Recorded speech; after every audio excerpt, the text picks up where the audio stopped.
కీర్తనల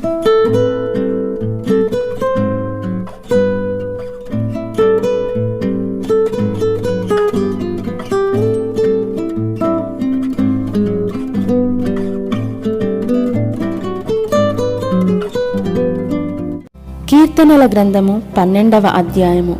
యెహోవా నన్ను రక్షింపుము, భక్తిగలవారు లేకపోయిరి, విశ్వాసులు నరులలో నుండకుండా గతించిపోయిరి. అందరూ ఒకరితోనొకరు అబద్ధములాడుదురు, మోసకరమైన మనస్సు గలవారై ఇచ్చకములాడు పెదవులతో పలుకుదురు. యెహోవా ఇచ్చకములాడు పెదవులన్నిటినీ, బింకములాడు నాలుకలన్నిటినీ కోసివేయును.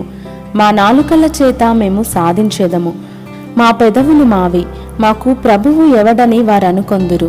బాధపడు వారికి చేయబడిన బలాత్కారమును బట్టియు దరిద్రుల నిట్టూర్పులను బట్టియు నేనిప్పుడే లేచెదను. రక్షణను కోరుకొని వారికి నేను రక్షణ కలుగజేసేదను అని యెహోవా సెలవిచ్చుచున్నాడు. యెహోవా మాటలు పవిత్రమైనవి, అవి మట్టి మూసలో 7 మారులు కరిగి ఊదిన వెండి అంత పవిత్రములు.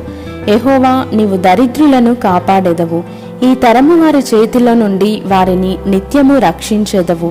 నరులలో నీచవర్తన ప్రబలమైనప్పుడు దుష్టులు గర్విష్ఠులై నలుదిక్కులా తిరుగులాడుదురు.